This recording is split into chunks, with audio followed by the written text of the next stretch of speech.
Tanggal 21 dini hari, Komisi Pemilihan Umum Indonesia mengumumkan hasil pemungutan suara sah Pilpres 2019. Presiden Joko Widodo unggul 10,82% dari oponennya Prabowo dengan perbedaan 16,59 juta suara. Jumlah suara sah pasangan calon presiden dan wakil presiden nomor urut 1, Saudara Insinyur Haji Joko Widodo, Profesor Dr. Kiai Haji Ma'ruf Amin sebanyak 85.607.362. Karena jumlah pemilih mencapai 150 juta orang, hasil kalkulasi surat suara yang memakan waktu 1 bulan tersebut baru rampung tanggal 20 pukul 23.30 malam. Presiden Jokowi unggul dengan meraih 85,03 juta suara, menundukkan lawannya Prabowo yang hanya mendapatkan 68,44 juta suara.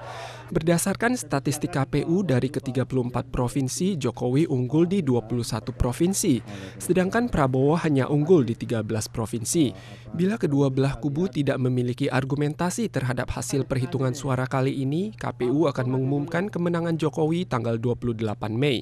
Kendati demikian, Prabowo mengumumkan keberatannya pekan lalu dengan mengklaim adanya kecurangan dalam Pilpres. Pendukung fanatik Prabowo Front Pembela Islam berencana menggelar demo di KPU tanggal 21 dan 22. Sementara pihak kepolisian menyatakan pihaknya telah meringkus jumlah oknum teroris yang hendak menimbulkan kerusuhan tanggal 22 mendatang. Sekitar 80 pekerja migran Vietnam PT Meity Foodstuff menggelar aksi mogok kerja pada tanggal 3 Mei untuk memprotes lembur jangka panjang dan potongan gaji oleh perusahaan. Kesepakatan kemudian dicapai oleh kedua belah pihak di mana perusahaan berjanji memberikan upah lembur pada tanggal 15 Mei. Hingga kini upah belum diterima dan ada 5 pekerja yang dipecat. Nên là bắt buộc tôi ký tờ giấy đấy là đi về nước. Trong khi đó mà mọi người hôm qua làm 20, 18, 19 tiếng mà trong khi đó nói là không có việc, như vậy là không đúng. Em làm từ lúc 12 giờ tối đến 5 giờ chiều, em chưa được nghỉ giải lao gì hết, em chưa được đi ăn cơm mà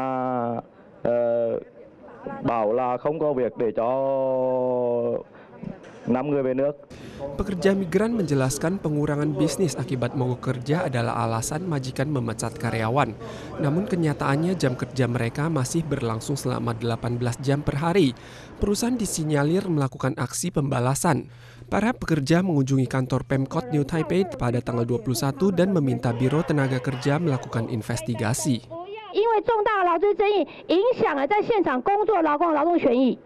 只要到这一条，其实地方主管机关到劳动部都可以用这一条去施压资方你不得秋后算账，你要继续让工留在现场。对于雇主是否有秋后算账这样的情况，我们会严正的去检视相关的文件跟事证。Departemen Tenaga Kerja menjelaskan PT Meity mengakui pemesanan turun 70% pasca mogok kerja dan akan memeriksa kondisi pemesanan periode yang sama tahun lalu sebagai tolak ukur. Namun ditekankan kelima pegawai masih tetap dipekerjakan hingga saat ini.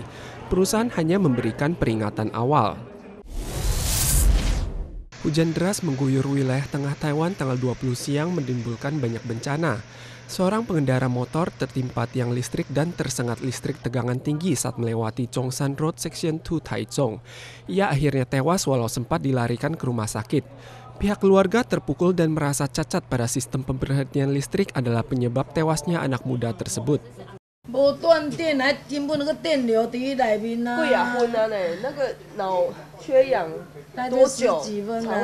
Hujan deras di kawasan Ure juga menyebabkan genangan air setinggi pinggang. Petugas pemadam kebakaran bergegas menolong belasan orang yang terperangkap, tapi warga tetap mempertanyakan fungsi pompa air. Direktur Biro Sumber Daya Air menyangkal adanya kelalaian petugas dan menyebut curah hujan deras melampaui kapasitas pompa air sebagai penyebab utama.